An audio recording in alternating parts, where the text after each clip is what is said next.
Sabe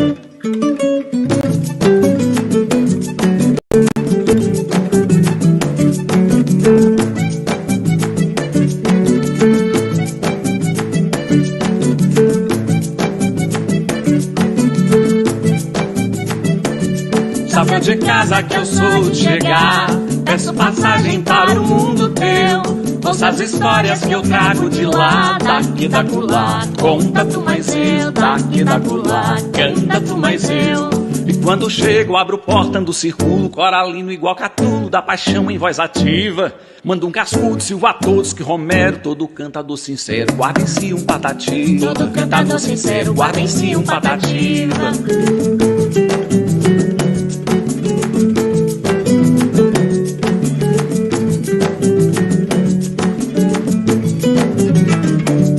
Sabe de casa que eu sou de chegar, peço passagem para o mundo teu. Ouça as histórias que eu trago de lá, daqui da acolá. Conta tu mais eu, daqui da acolá. Canta tu mais eu. Forma da roda, embaralho asa pra tecer o meu cantar. Juntando afetos, ligo ontem ao eterno. Primavera, outono, inverno, vem verão que eu vou contar. Primavera, outono, inverno, vem verão que eu vou contar.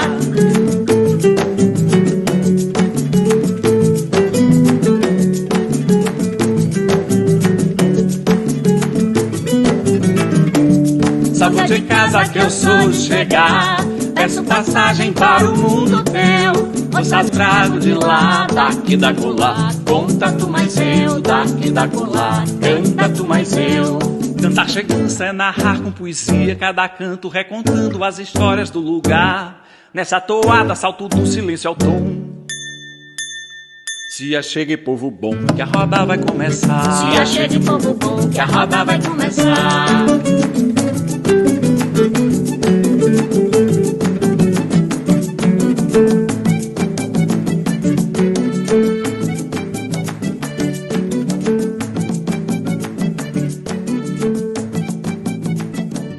Salve de casa que eu sou de chegar.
Bom dia, vocês estão me ouvindo bem?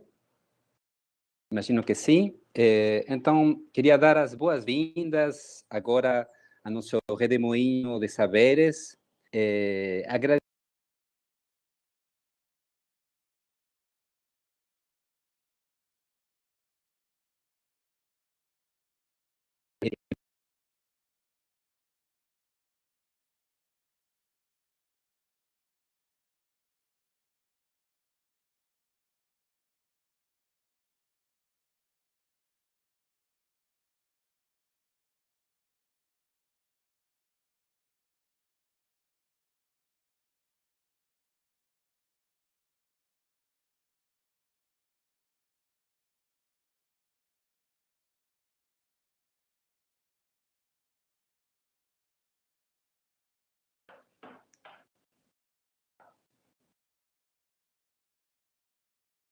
Pronto. Problemas de conexão devido ao muito. Isso gera problemas de conexão. Não sei se vocês ouviram minha fala, eu me apresentei. Meu nome é Martim, eu sou vice-decano do IAC, do Instituto de Humanidades, Artes e Ciências da UFCB, aqui no campus Jorge Amado, localizado em Itabuna, no sul da Bahia.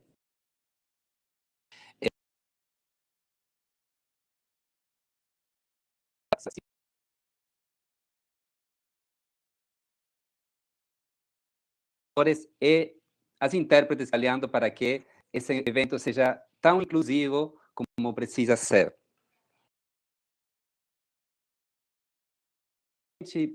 Possamos organizar como esse de forma presencial.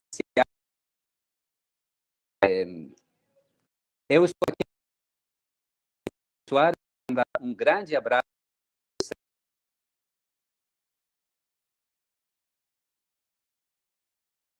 Nosso instituto, nossa unidade disciplinar e plurêmica.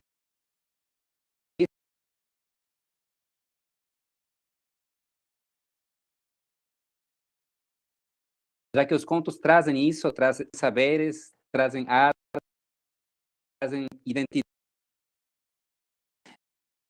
Um evento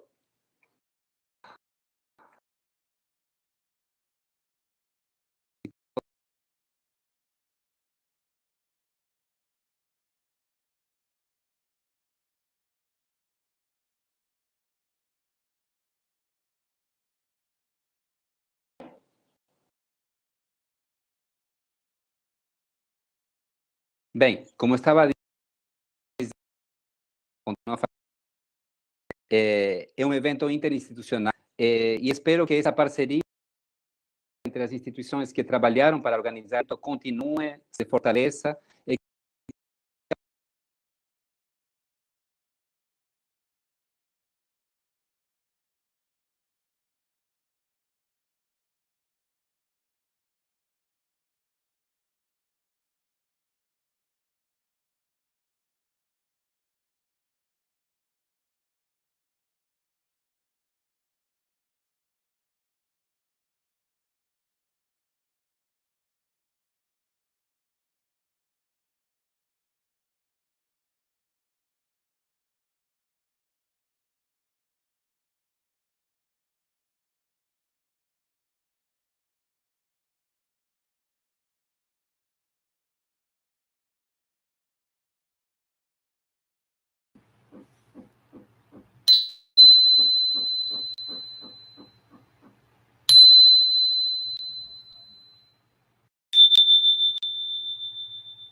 O sino da igrejinha faz Belém, blém, blém.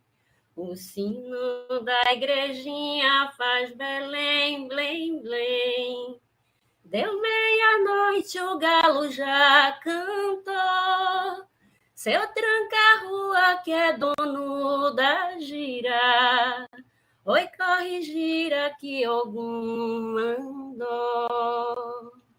Abarabô, apresentamos nossos respeitos para que vós nos faça bem. Exu nos reconhece nesse ritual e sabe que ele é bom, que o que há para ser dito é para o bem e para o belo. Dá licença de eu contar, Exu. Laroyê.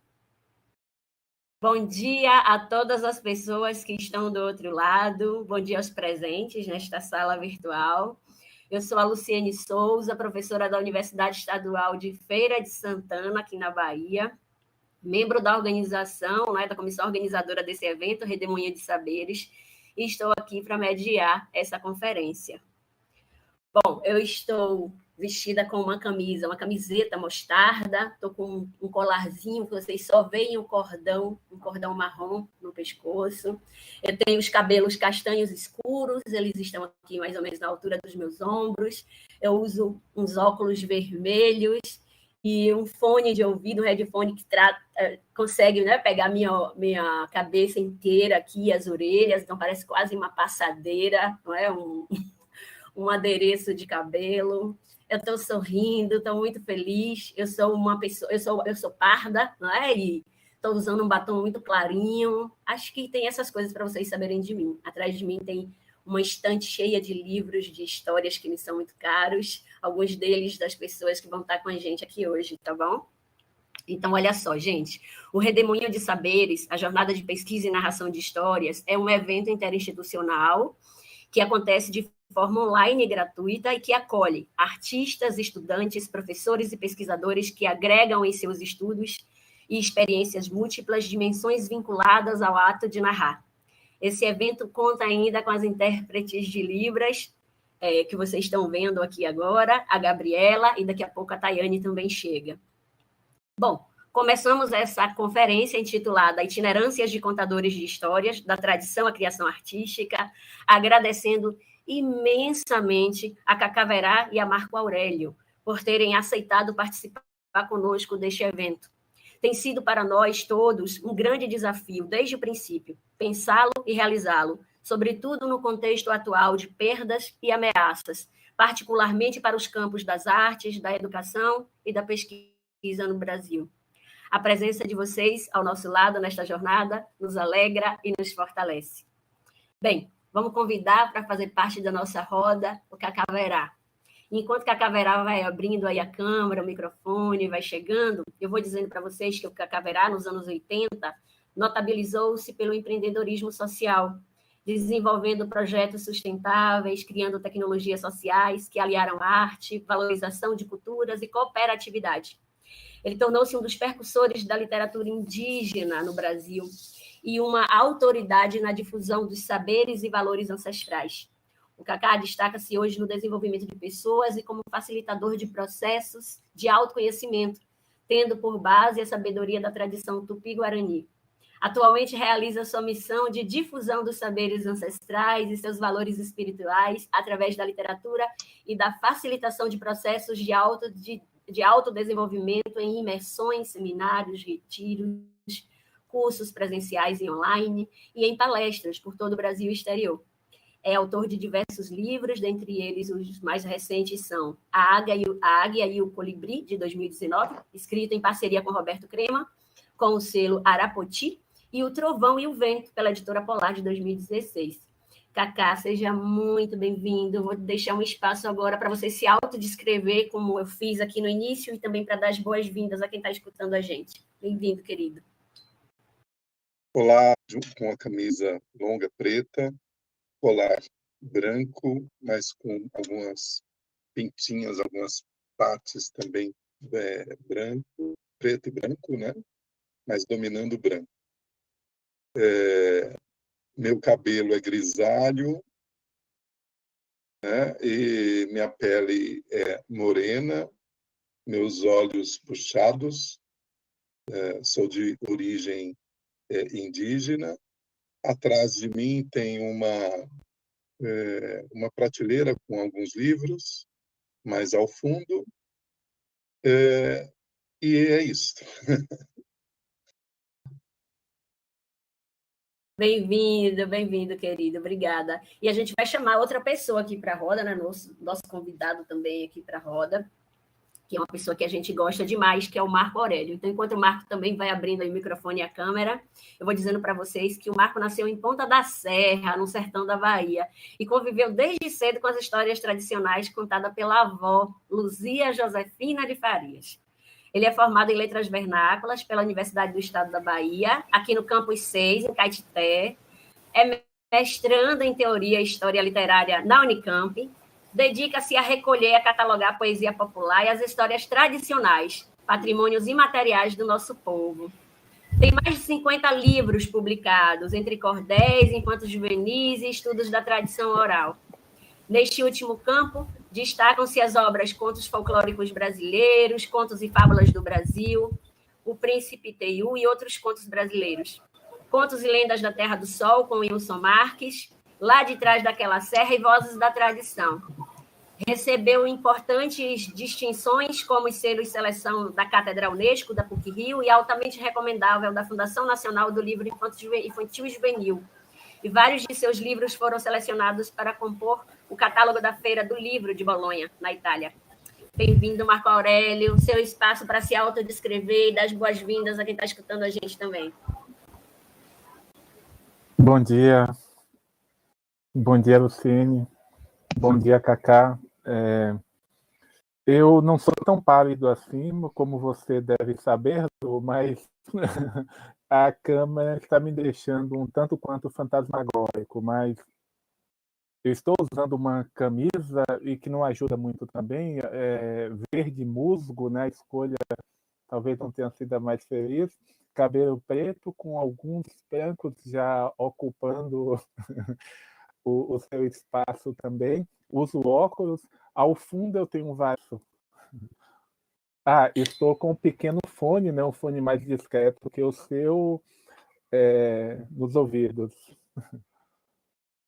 Obrigada, Marcos, é isso mesmo. Então, olha só, essa é uma conferência do Eixo 1, gente. O Eixo 1 é o eixo que trata dos saberes e percursos de mestres e mestras da narração oral. E para a gente pensar um pouco, né, nesse mote, no debate proposto pelo Eixo 1, eu trouxe o poeta Antônio Machado. E o poeta Antônio Machado, que é um poeta espanhol, nos diz em uma de suas poesias: caminhante, não há caminho. Caminho se faz ao caminhar. E é pensando na metáfora do caminho que eu gostaria que vocês nos falassem sobre os mestres contadores de histórias que marcaram suas itinerâncias como narradores e o que se reflete deles na criação artística do trabalho que vocês fazem hoje. Então, quem foram seus mestres, Cacá Verá e Marco Aurélio? Que importância eles tiveram na trajetória de vocês e como eles estão refletindo na obra de vocês hoje? Essa é a nossa pergunta. A gente vai ficar com o Cacá, né, e com a intérprete de Libras aqui na tela, e depois a gente volta para uma segunda rodada de conversa com o Marco, tá bom? Até daqui a pouquinho. Cacá, a tela é sua.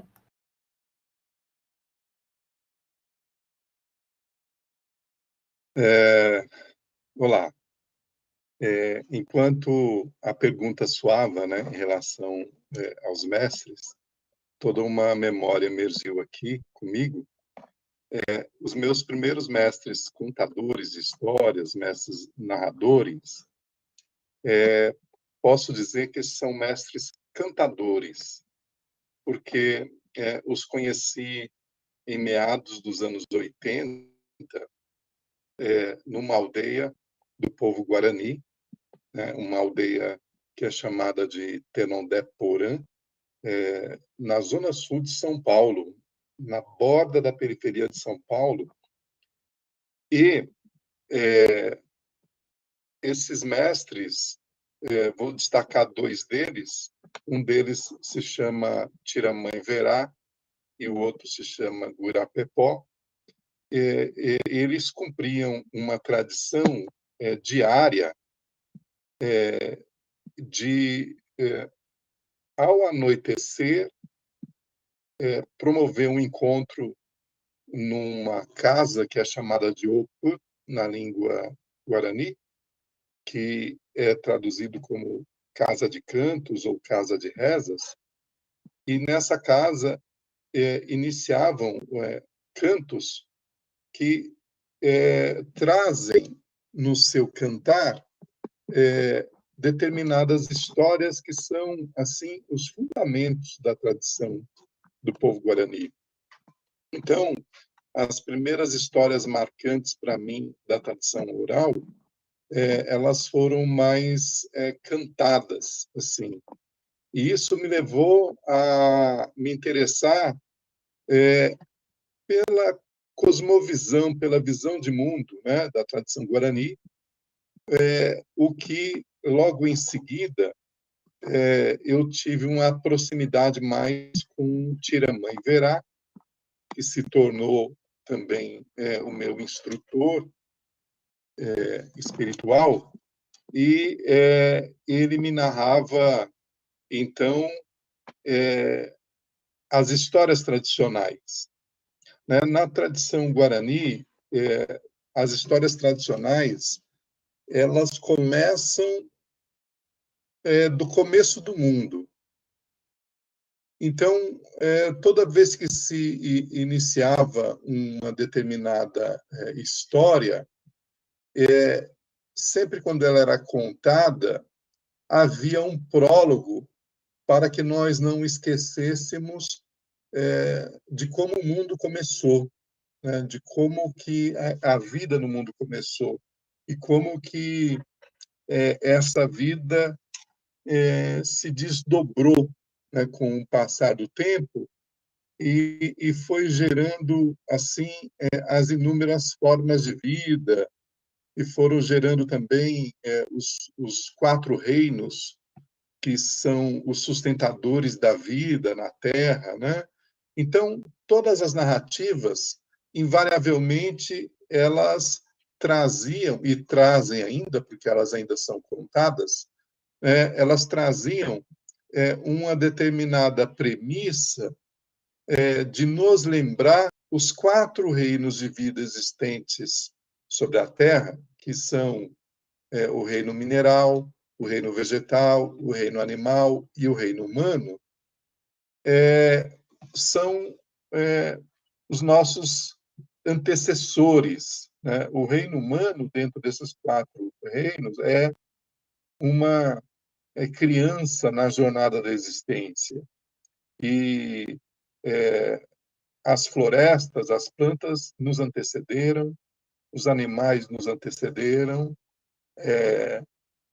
o reino mineral, né, as montanhas, as rochas, as pedras nos antecederam e, invariavelmente, essas narrativas falam o tempo todo para nós não esquecermos desses que nos antecederam, né?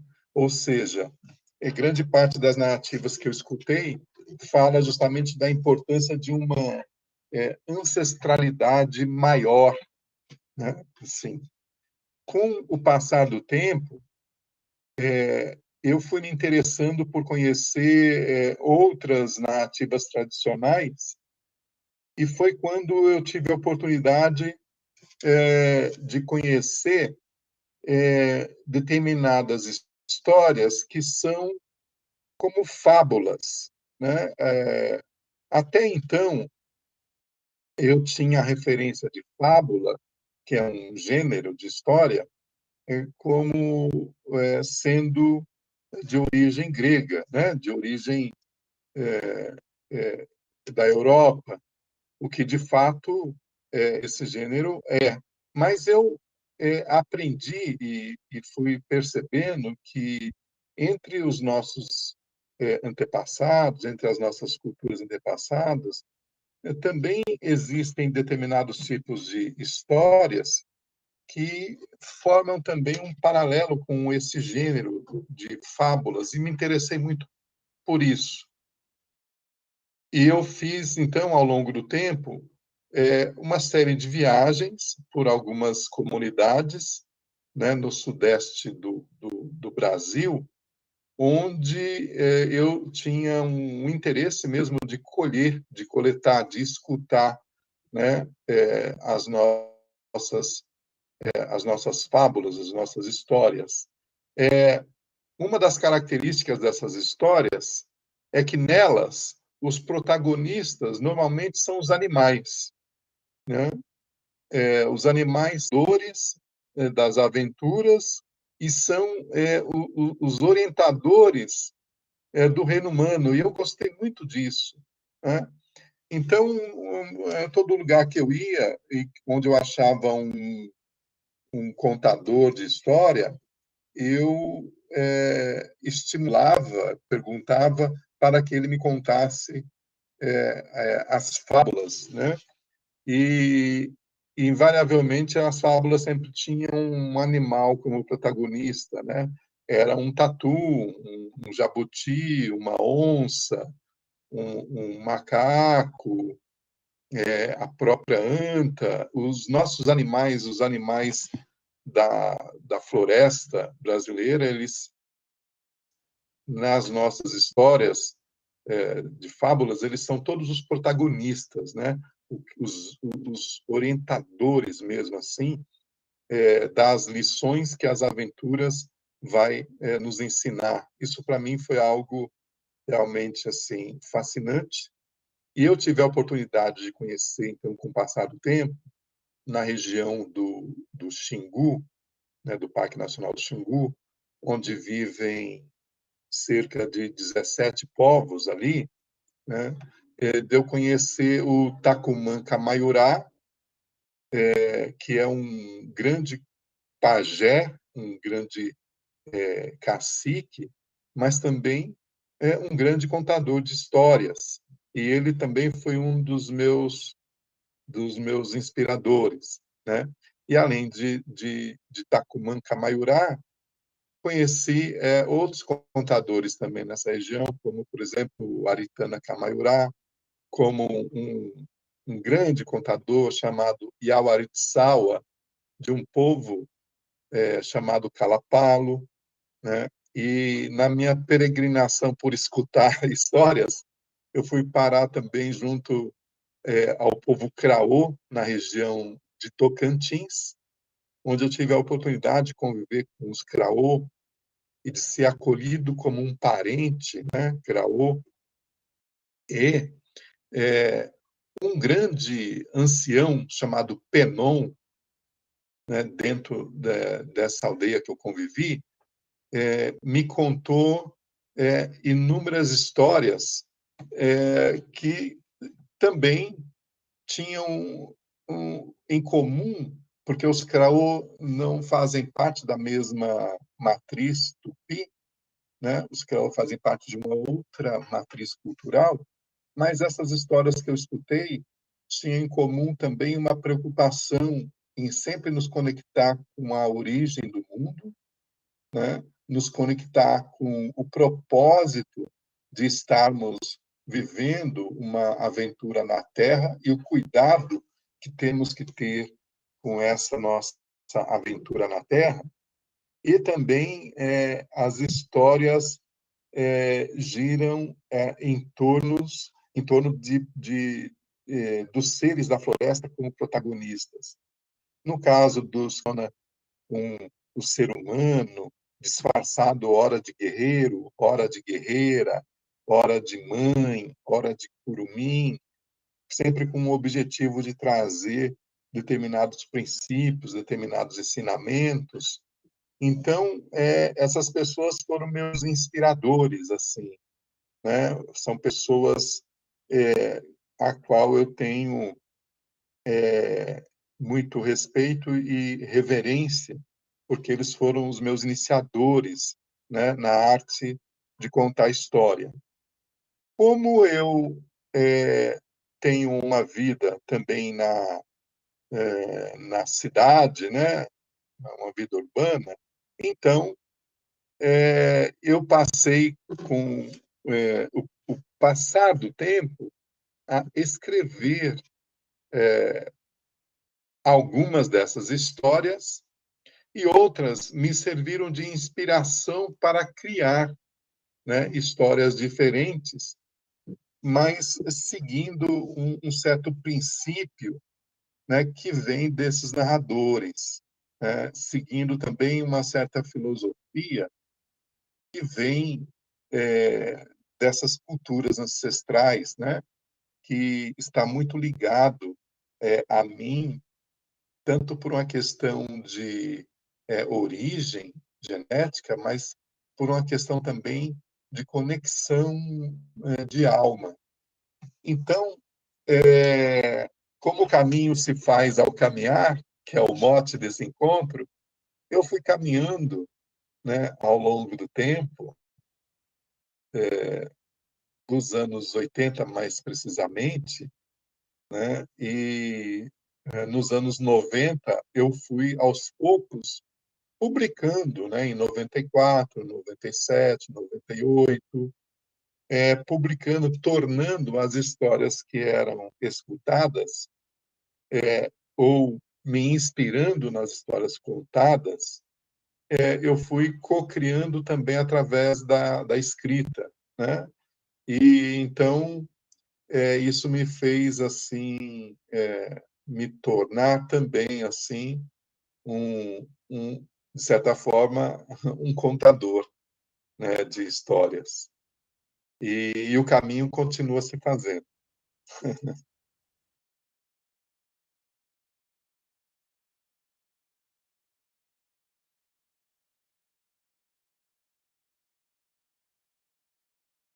Tô chegando, Cacá, que tem um delayzinho entre a sua despedida e a minha chegada.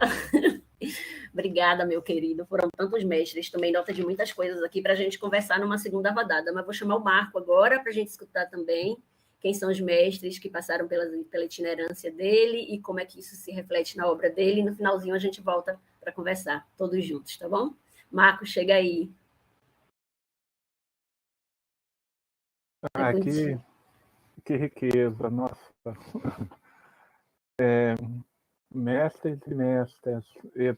Eu ouvindo o Cacá aqui, e a minha cabeça, né, a gente ao mesmo tempo está escutando, está dentro de si e também ausente de si, porque aí eu voltei para a Ponta da Serra, que você citou no início, revisitei a casa em que vivíamos, o rangido do carro de boi, tudo isso reverberou na minha mente. O pessoal cantando o ABC da onça, que é o ABC é uma composição em versos.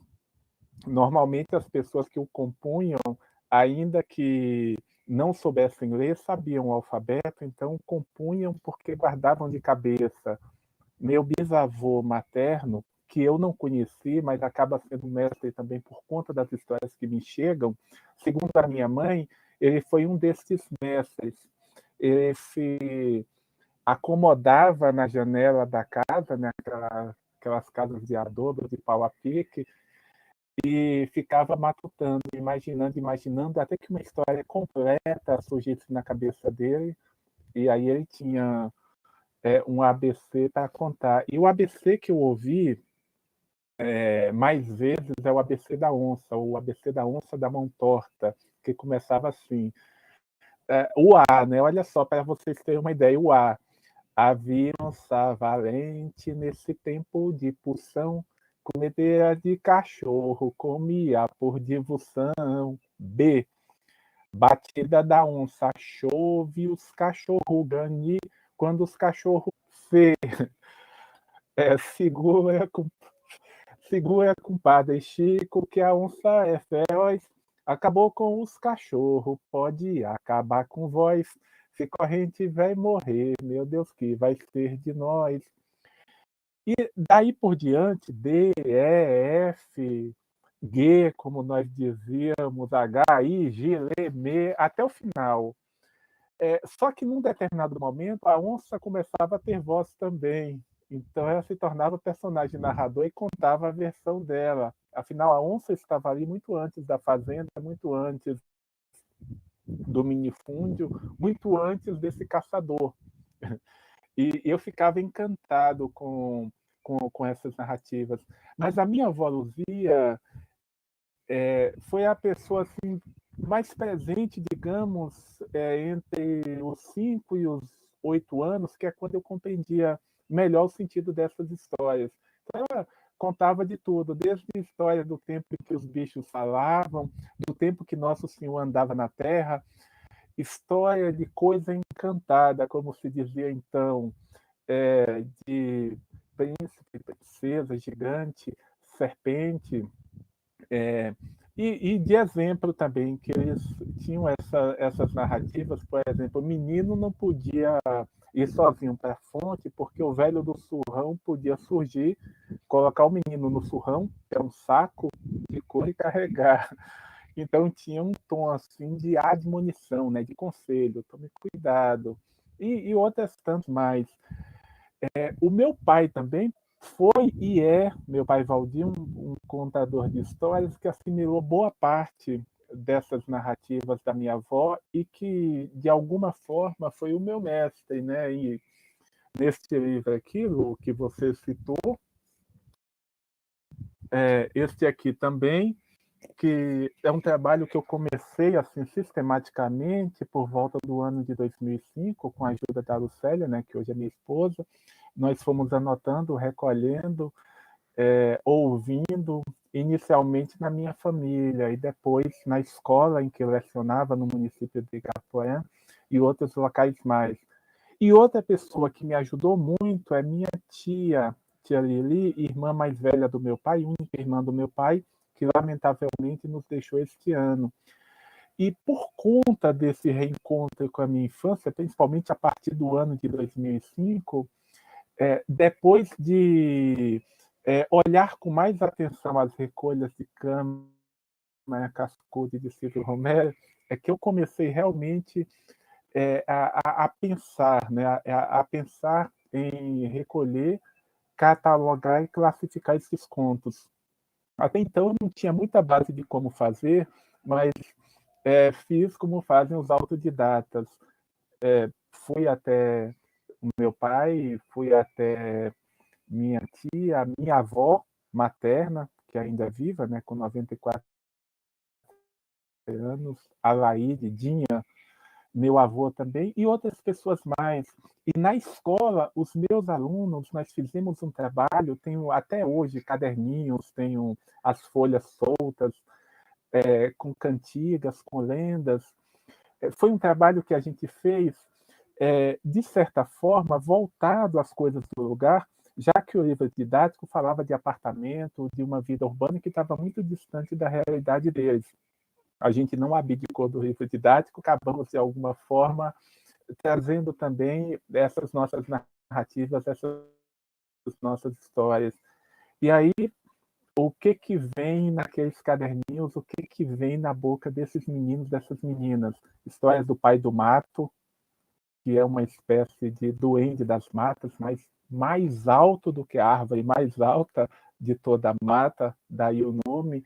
Do berrador, que é um bicho que paga penitência debaixo do pé de imbu, também chamado de gritador, segundo minha avó. Do Romãozinho, do vaqueiro de Chico Tanajoia, que passa numa estrada que não devia passar à noite, com uma carroça, e quando o cavalo refuga, ele acaba forçando o cavalo a ir adiante e ouve o estalar de ossos.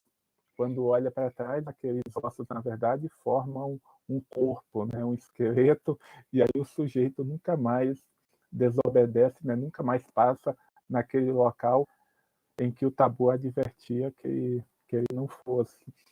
Tudo isso a gente foi ouvindo, né, ao mesmo tempo que eu me reencontrava com esse passado meu na roça e também conhecendo novos mestres, como Dona Jesuína Magalhães, que nessa época estava com 90 anos, Dona Rosa, da cidade de Brumado, mas que nasceu também na roça, né, no município de Caetité, a avó de uma colega da universidade, do curso de letras da UNEB. Dona Rosa, pessoas que foram sendo apresentadas também.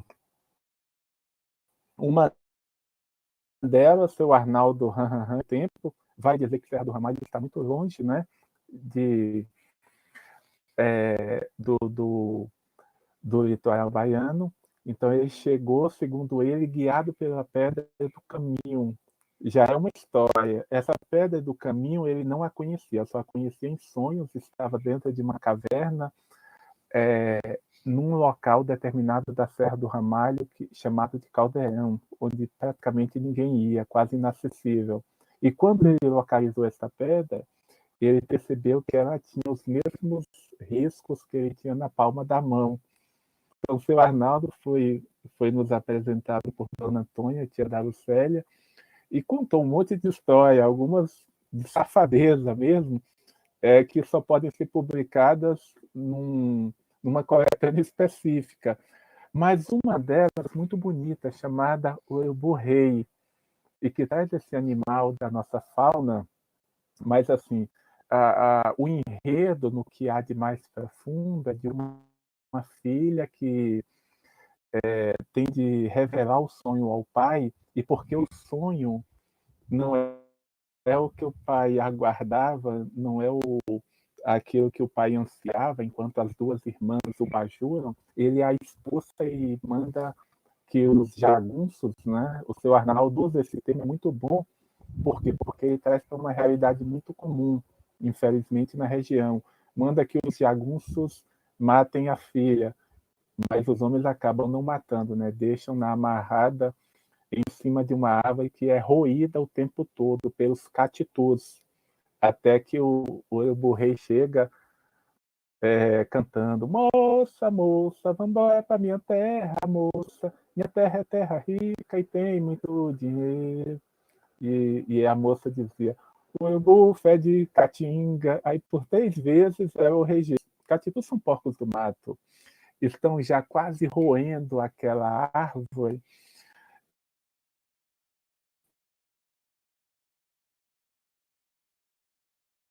Ela começa a cantar por mais 3 vezes.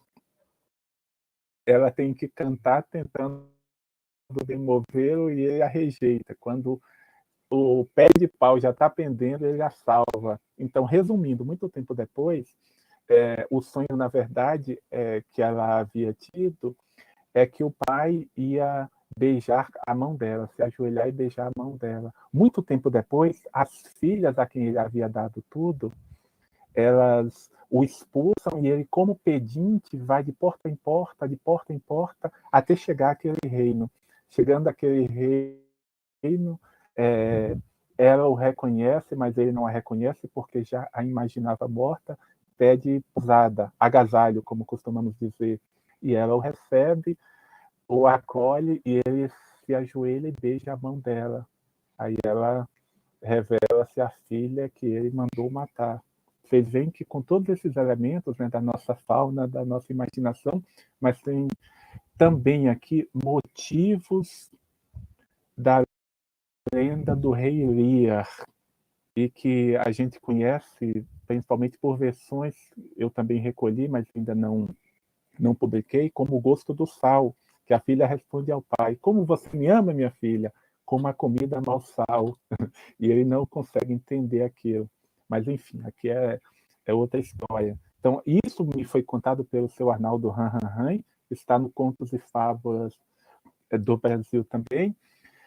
E, mais recentemente, eu descobri outras mestras. Seu Tião, que estava catando papel, catando latinha no Festival de Araxá, Festival do Livro, né, em 2015, e ninguém dava atenção a ele. Um determinado momento eu me desvencilhei da programação, já que eu tinha muitas atividades, e fui conversar com ele, e ele muito erradio, né? Um senhor já com quase 80 anos, usava uma espécie de muleta, porque depois eu descobri que ele havia sofrido um acidente. E quando eu comecei a contar histórias para ele, já que ele me disse que não sabia nenhuma, ele me devolveu contando versões muito mais bonitas do que aquelas que eu conhecia. Praticamente o pautei, né, nos contos religiosos de Nosso Senhor e São Pedro. E foi uma coisa muito inusitada. E o Nildo, eu estava em um ônibus com a Lucélia aqui em São Paulo, a caminho de São Bernardo do Campo. E como eu trabalhava de editor, havíamos lançado recentemente, de autoria do Antônio Maury, um livro sobre Lampião, o cangaceiro, né, famoso cangaceiro, um resumo biográfico, digamos assim, de Lampião. E essa pessoa olhou: moço, é Lampião? É. Conhece? Eu sou pernambucano, conheço sim. E aí começou a contar causas de Lampião no ônibus. E essa viagem levava muito tempo, porque o ônibus fica dando volta. É um ônibus que sai do terminal Sacomã e fica dando volta de Artema, São Bernardo. E a gente nunca gosta, né, de ônibus que dá muita volta. Mas naquele dia eu torcia não só que ele desse muita volta, mas que ficasse no engarrafamento, porque esse José Nildo começou a contar histórias ali. Aí uma, assim, bem resumidamente, do Lampião, ele dizia que Lampião e Sabonete, que é um dos homens de confiança de Lampião, estavam perdidos do restante do bando, no meio da caatinga, no meio do nada, o nada que é tudo, né, naquele lugar, porque nada, na nossa perspectiva distante, e viu uma casinha, um casebre, e um sujeito berrando, uma voz de um homem. E Lampião: Sabonete, os macacos estão fazendo ruindade com o homem ali, vamos nos aproximar. Macaco é como o Lampião chamava os homens da volante, né, da polícia, a força de perseguição ao cangaço. Quando ele chegou até a porta, que ele olhou, tinha um homem, um rapaz e uma velhinha, com uma agulha tentando arrancar um espinho na sola do pé dele, só isso. E o homem berrava, ele bateu a porta e a velhinha, quando viu que se tratava de Lampião, tomou um susto. Calma, dona, fique calma, só queremos um pouco d'água e alguma coisa para comer. O que está acontecendo com esse moço aí? É um espinho no pé que eu estou tentando arrancar e ele está desse jeito. Pode ficar tranquilo, traz água para a gente. Sabonete, segura o homem. E Sabonete segurou o homem aqui, pegou o pé do sujeito e o Lampião sacou aquele punhal desse tamanho e começou a futucar o pé do cabra.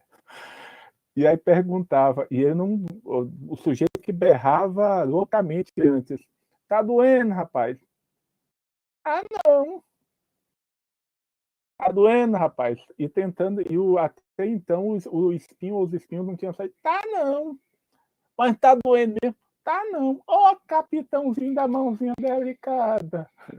Isso contado no ônibus, né, por uma pessoa que viu a gente com o livro do Lampião. E aí ele começou a contar causos de Camões, que o povo chama de Camões também, personagem que, lógico, vem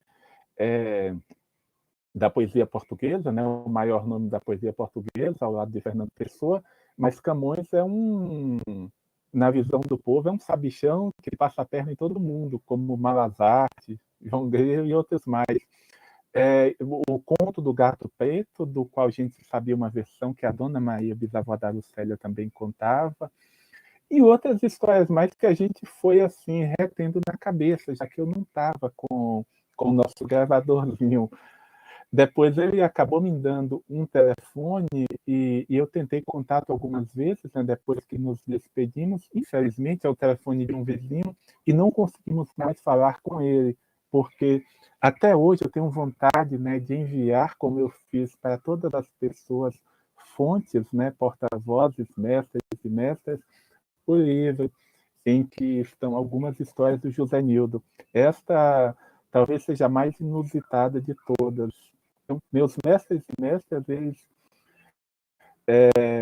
estão por aí, estão no meu passado, mas um grande mestre também são os meus sonhos. Eu tenho cada vez mais sonhado, né, com coisas inusitadas, mas eu imagino que esses sonhos, né, estão aí de alguma forma para me orientar na minha caminhada. Ainda não transcrevi nada disso. Algumas vezes eu chego a contar também, mas por meio deles, de alguma forma, que eu reencontro também aqueles, né, que já partiram.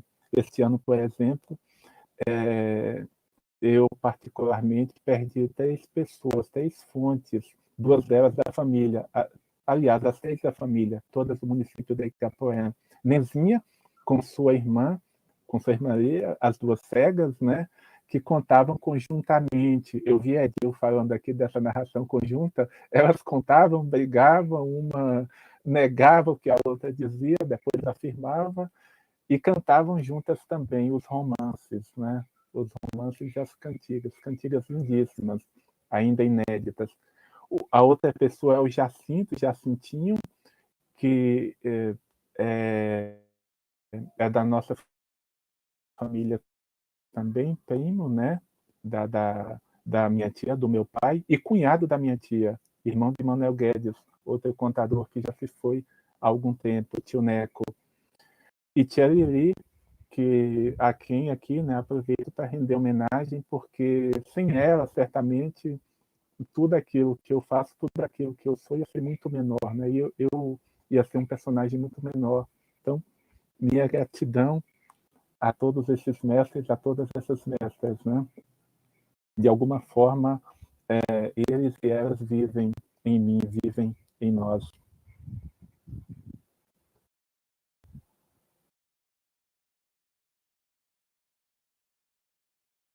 Mestra Lu. Tô chegando, Marquinho. Aqui tem um delay aqui, entre eu apertar todos os botões, abrir tudo, chegar, um abra de sésamo. Olha, sua Suna, se te escutar falando em delay, ô menino, o que é esse negócio de delay? A gente pode falar demora atrás. Sua Suna que tava certo. Eu vou chamar o Cacaverá aqui para a roda. para estar aqui com a gente também. Você vai ver a demora, como vai ser, para conseguir chegar. Chegou, mais Cacá. rápido.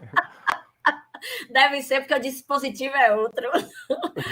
Olha só, eu quero agradecer aos dois, em nome da Tiramã Verá e da tia Lili. Foram muitos mestres que passaram pela vida de vocês. Vou destacar esses dois aqui agora. E eu quero começar a provocá-los numa roda de conversa, porque a prosa não acaba aqui, não é? Tem uma primeira pergunta que já chegou para nós, e ela diz o seguinte: tem uma canção que a Elis Regina canta, que diz assim: o Brasil não conhece o Brasil nunca foi ao Brasil. Isso me faz pensar nos contos tradicionais do Brasil que o Marco Aurélio e o Cacaverá tiveram a oportunidade de conhecer e que quase não chegam às escolas. Nós temos com muita força os contos universais na escola, né? Você ouve a Chapeuzinho Vermelho, a Branca de Neve, e eles são importantes, a gente não tira aqui a importância deles. Mas temos poucos professores contando as narrativas que fizeram parte das itinerâncias de vocês.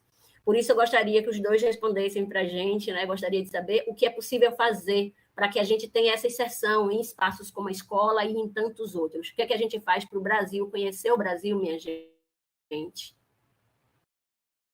Cacá? Sim. Essa pergunta é maravilhosa, dada a importância realmente que ela tem, né? E essa afirmação, infelizmente, não é só uma cantiga, um canto, né? O Brasil não conhece o Brasil. É um canto antigo, mas que ainda é atual, né? E isso causa muitas consequências, o fato do Brasil não conhecer o Brasil, né? Quando a gente não conhece, causa uma cegueira em relação ao caminho mesmo, ao presente e ao futuro. Eu vou tomar emprestado aqui um provérbio africano que diz o seguinte: quem não sabe de onde veio, não sabe para onde vai. Isso é muito sério, né? Não é só esse provérbio guarda realmente eu digo assim, dos povos chamados indígenas, que tem memórias aí de 12 mil anos, como a tradição tupi, ou 50 mil anos, como a tradição tapuia, como também as próprias ancestralidades africanas e de outros povos que vieram aqui depois, né? É muito ruim, porque não sabe para onde vai. Nós não sabemos para onde vai, porque não sabemos de onde viemos. E, além disso, o fato de não reconhecer as nossas memórias nos causa um certo banzo, né? Uma certa baixa autoestima, porque dá a impressão de que a gente não tem memória, né? E existe, ao mesmo tempo, há mais de 10 anos, uma lei da educação, a Lei 11.645, que praticamente propõe uma obrigação das escolas trazerem as contribuições, tanto indígenas quanto africanas, para que as gerações reconheçam esse passado, reconheçam, né, essas memórias ancestrais. Nós temos lei, mas não temos a prática, né, a trazer essa lei para as escolas, né, para todo o setor da educação. É uma lei já de mais de 10 anos. E aí,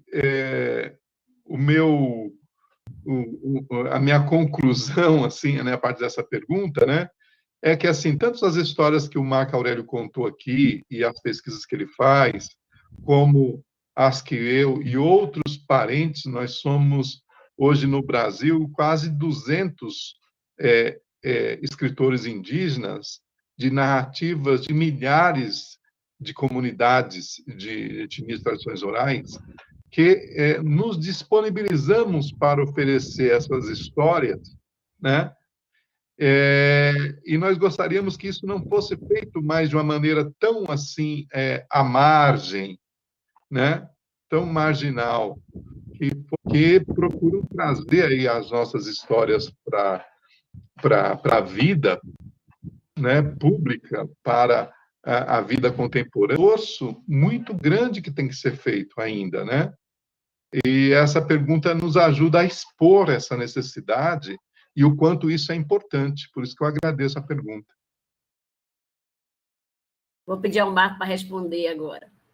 Eu vou voltar depois para te provocar mais um pouco, viu, Cacá? Para a gente continuar conversando sobre essa pontuação. Vai lá, Marco.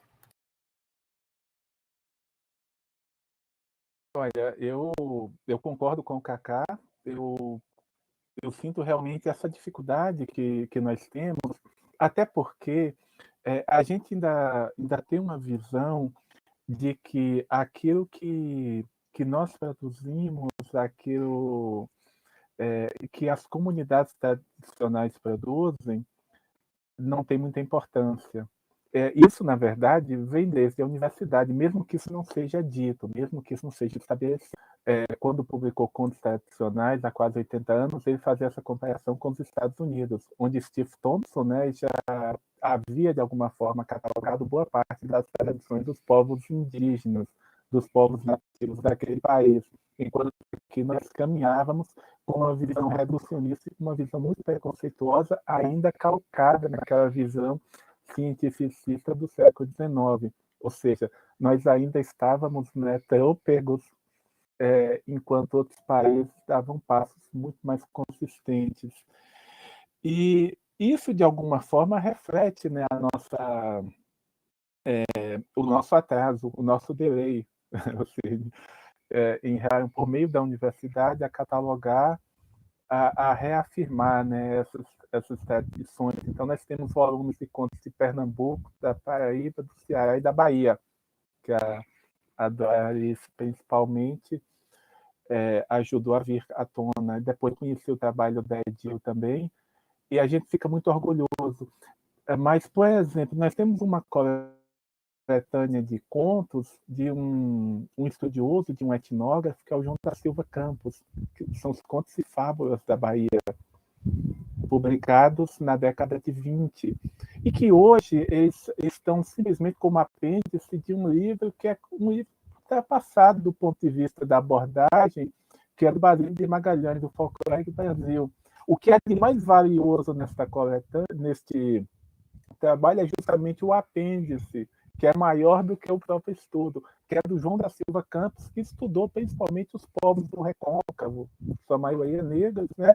Em sua maioria ainda conservando esta fala das Áfricas, né? Das muitas Áfricas, nos cantos que ele compendiou e que estão presentes nos contos. Então, eu acho que falta também um olhar para aquilo que foi produzido. Felizmente, algumas correções estão sendo feitas, né? O trabalho da dona Ruth Guimarães, por exemplo, aqui em São Paulo, principalmente a partir do Vale do Paraíba, está vindo à tona novamente. Eu, com muito orgulho, assino o prefácio e as notas de um desses, né? Os Contos do Céu e da Terra. Mas eu acho que ainda há muito que fazer, principalmente a dar vozes a essas pessoas. A gente muitas vezes dá muito mais voz a um narrador inventado como a tia Anastácia, presta muito mais atenção ao narrador inventado como tia Anastácia, ou reinventado como a velha Totonha, que só tem o título na capa, o nome, porque todos os contos da velha Totonha foram copiados dos contos de Silvio Romero, simplesmente com adornos enfeites, mas são contos de Silvio Romero. E fechamos os olhos aos narradores de verdade que estão aí, muitas vezes relegando essas pessoas que ainda estão a contar, porque o livro ele é ao mesmo tempo inclusivo e excludente, porque nem todas as pessoas têm acesso a ele, e muitas vezes a gente o coloca como se fosse algo, né, fazendo soar as trombetas da salvação, e não é. Nós temos muitas formas de saber que a gente tem que olhar e tem que zelar por elas também. Eu mediei uma mesa, Cacá, em Fortaleza, na Bienal, com o Ailton Krenak, né? O pessoal me chamou, você conhece o Ailton? E ele falou uma coisa muito interessante e que vinha ao encontro de algo que eu tenho dito há muito tempo. Escrever é uma técnica, o Sumério inventou, outros povos também vão copiando por necessidade de comunicação comerciais, litúrgicas, o que quer que seja, a gente acaba adotando. Mas os saberes são múltiplos, né? O redemoinho aqui, de alguma forma, ele enfatiza esses outros saberes também, essas outras vozes principalmente porque tudo começa com a voz, a gente não pode esquecer isso. As comunidades tradicionais, de alguma maneira, o que as mantém unidas é a sua cultura. Pode observar que quando você quer desagregar um povo, você quer desagregar uma comunidade tradicional de pescadores, o que quer que seja, você começa a destruir as suas crenças, a sua espiritualidade. Olha, esses encantados que tem no mato aí, isso aí não existe, não, isso é demônio. Olha, o compadre d'água, isso é demônio, viu? O compadre d'água do Rio São Francisco, a mãe d'água. Isso... E a partir daí, você toda aquela estrutura ela começa a ruir.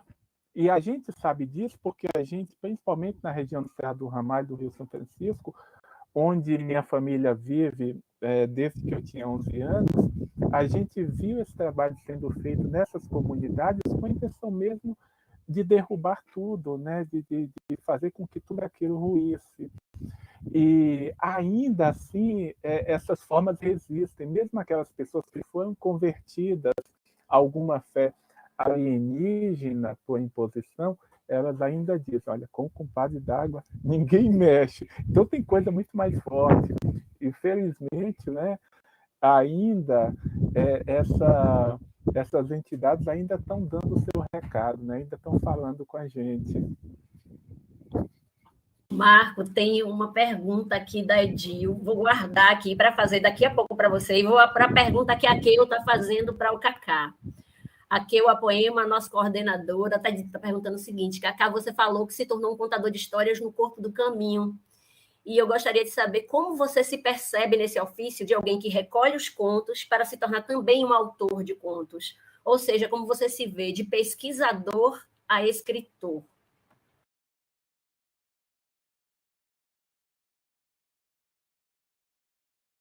Olá, está ouvindo, né? Está dando para ouvir? Tá sim, o som está ótimo.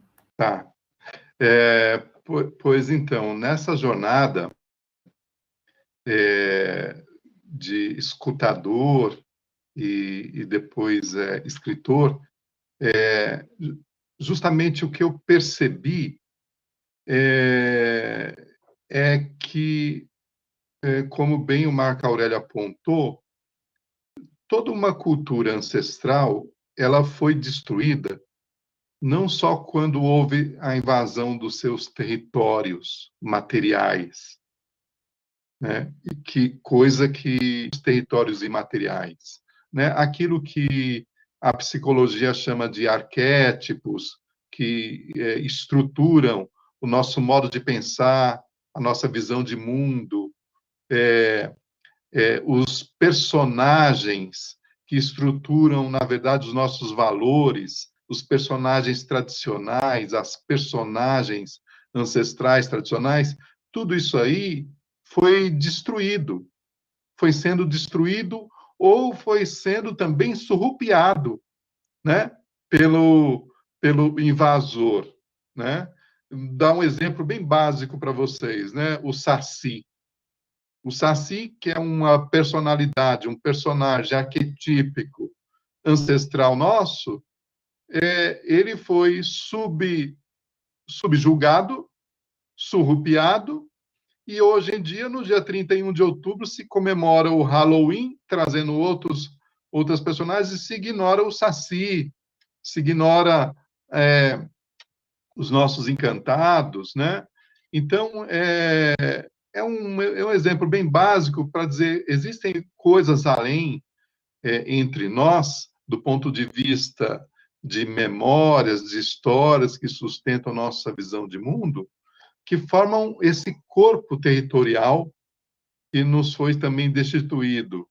E eu me tornei escritor justamente para trazer novamente esses arquétipos, né? Essas vozes arquetípicas, essas cores, essas presenças, esses seres, né? Juntamente com seus valores, com suas virtudes, com as suas não virtudes, né? Com seus desafios, porque isso sustenta uma alma, né? Uma alma coletiva, né? Então, o que me fez também ser escritor foi justamente quando eu percebi o poder dessas histórias narradas, eu falei, não, eu tenho que colaborar para ser uma ponte para difundir essas memórias, né, através também da escrita, porque na sociedade não indígena a escrita tem um poder muito grande, né? E não é só por conta disso, mas também porque ela pode potencializar, ela multiplica, né? Ela tem esse poder. Você conta uma história hoje para 10 pessoas, essa mesma história, se você escreve, ela pode chegar a 1.000 pessoas, e 1.000 pessoas acessando o nosso território imaterial é muito importante para nós, né? Porque pode promover aí no mínimo, uma reflexão, né, desse território, como ele está ainda presente, como ele está aqui no nosso campo, né, no nosso campo imaterial, né, na nossa vida, né? Então, essas foram as reflexões que eu fiz, que me tornaram também assim um escritor. Que bom que o Brasil tem Cacaverá, que bom. O Marco agora disse para mim, a Edil está aqui te provocando, ela quer perguntar, ela está perguntando aqui como tem sido a experiência, né, a sua experiência na transposição para a letra da riqueza das narrativas orais. Como é que você tem vivido essa experiência, né? Como é que é passar por isso, pela transposição para a letra da riqueza das narrativas orais? Pois é, essa contradição, né, que acho que ninguém conseguiu resolver.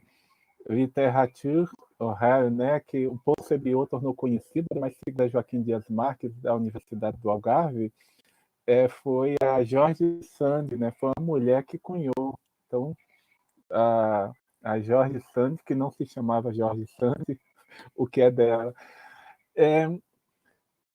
E é algo assim que, para mim, a princípio, foi muito complicado, porque quando eu começava a transcrever, eu tinha que ter todo o cuidado para não colocar ali algo que fosse meu.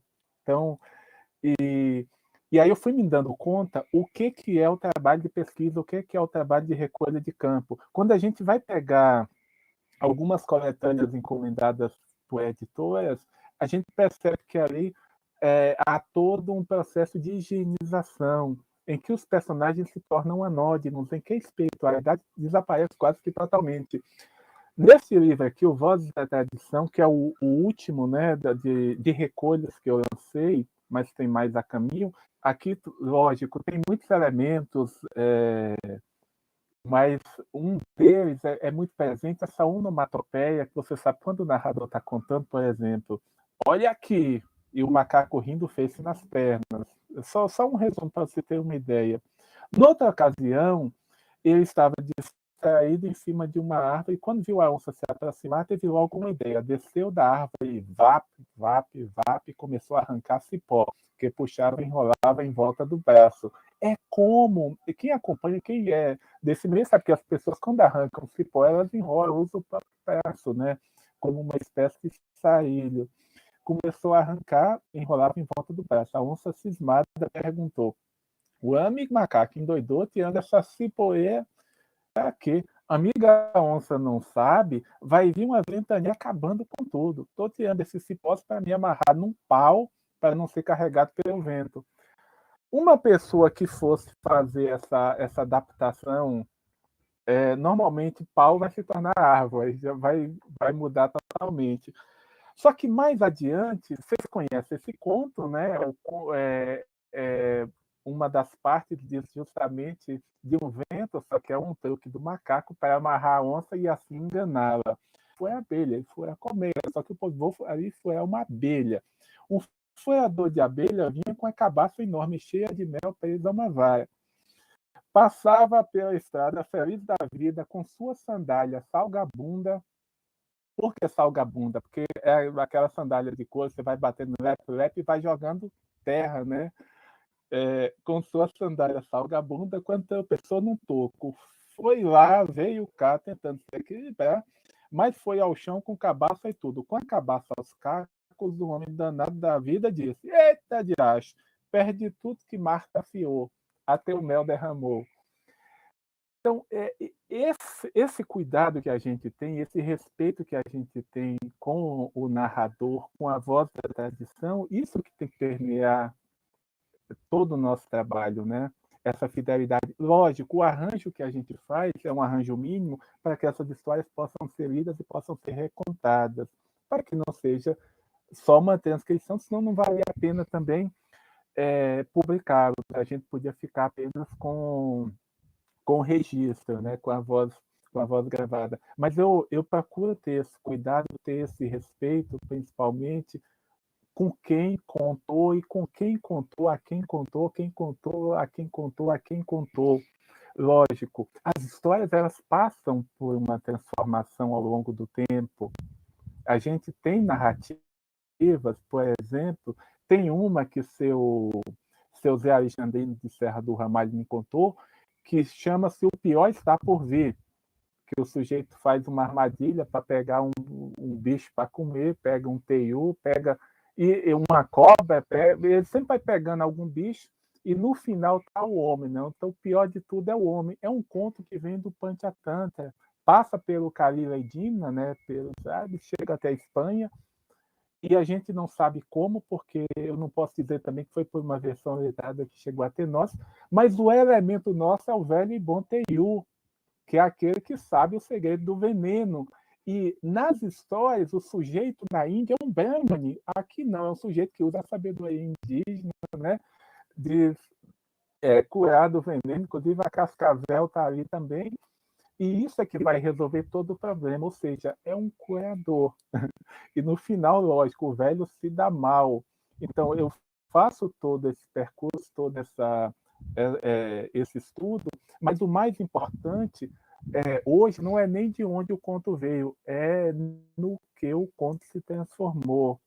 E o respeito que a gente tem, nessa fidelidade que a gente tem, essa coragem que a gente tem de fugir à tentação e de adornar o conto com aquilo que no conto não cabe. Assim me contar, assim vos contei. É isso. Salve, Marco Aurélio! Gente, a gente está chegando no finalzinho dessa prosa. Tem um monte de pergunta aqui, não vai dar tempo da gente responder, mas assim, muita gente maravilhosa do outro lado, elogiando o trabalho de vocês, assim, inteiros, todos ouvidos, com a escuta generosa dessa nossa prosa. Eu agradeço todas as pessoas que acompanharam a gente nesse horário de intervalo de almoço, ficaram aqui firmes e fortes. E antes da gente se despedir, eu quero agradecer a Gabriela e a Tayane por terem feito, né, a tradução de Libras aqui nesse espaço, a Emanuela, que cuidou da gente, ao Martim Domecq, que veio no início de tudo, mesmo com a dificuldade da conexão, né, o vice-decano da UFSB veio aqui abrir caminho para a gente, nos dar as boas-vindas. E eu quero deixar alguns recados antes da gente fazer as considerações finais, tá?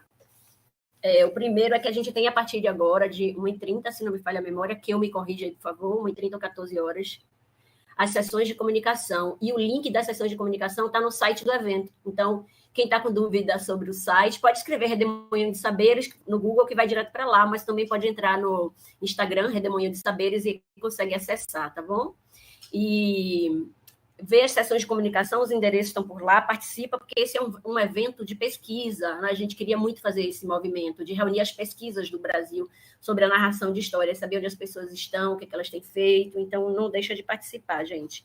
A outra coisa é, quem está com problema de inscrição, não conseguiu se inscrever até agora, envia um e-mail para redemoinhojornada@gmail.com, que a gente consegue resolver os problemas de inscrição, tá? E antes de concluir a minha fala, eu quero dizer a vocês que a programação segue, né, até o sábado. A gente tem aí muitas mesas pela frente, muitas conferências. A gente tem no final do dia uma conversa com os mestres narradores também. Então, muitas sessões de comunicação. E no último dia, no sábado, dia 6, das 9 às 12, a gente vai realizar o primeiro encontro a gente vai fazer uma tentativa, na verdade, né, de criar uma associação, né, de se reunir, de fazer uma assembleia para saber onde essas pessoas estão e a gente passar a se vincular sempre. Esse encontro acontece no sábado, de 9 às 12. A gente pede que todo mundo participe dessa assembleia, a gente vai passar lá um documento onde a gente possa saber o contato de todo mundo, se conectar. Então, é muito importante essa assembleia que vai acontecer de 9 às 12 no sábado, dia 6. Todo mundo lá com a gente, tá bom?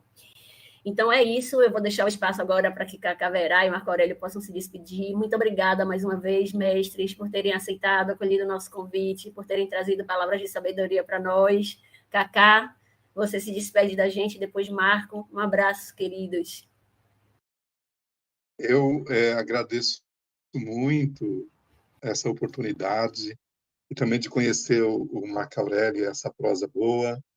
Agradeço a você, Luciene, e ao evento como um todo, né, Redemoinho de Saberes, por esse momento, né? E a todos que estão nos vendo, nos escutando aqui, participando. Gratidão.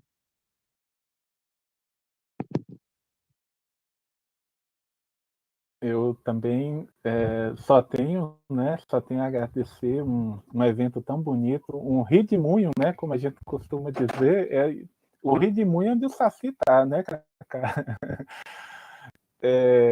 O Saci, todos esses personagens, né, todos encantados. E dizer que para mim foi um motivo de muito orgulho estar com vocês, acompanhei como pude, né, o início aqui mais cedo, com o Tomani, o Roger, a Edil, a Keu, enfim, a Heloísa, e vendo essa riqueza, né? Depois a gente vai ter o Juliano, a Ita, tanta gente boa. Então, vocês estão de parabéns. Acho que todas as instituições, né, que nos recebem, que nos hospedam aqui, estão de parabéns. Só para fechar, eu vou falar umas 2 quadrinhas aqui, porque é um trabalho que eu faço também de recolha dessas quadrinhas do povo, né? Meu sapatinho da Baixa, 30 mil réis me custou, namorando com os outros, iludindo quem comprou. O coqueiro de tão alto vê o céu, eu conheço o meu benzinho pela copa do chapéu. Como está aquela nuvem com vontade de chover, bem assim o meu benzinho com vontade de me ver. Garça parda liviana, pescoço de imperador, me leva para aquele lado, para os braços do meu amor. Bate, bate coração, mas não me arrebenta o peito, como cabe tanta mágoa num palácio tão estreito. Obrigado, gente. Obrigada a você, Marco. Obrigada, Cacá. Então, vamos embora? Olha só. Adeus, povo bom, adeus. Adeus, que eu já vou me embora. Pelas ondas do mar eu vim, pelas ondas do mar eu vou embora. Obrigada, Cacá Verá. Obrigada, Marco Aurélio.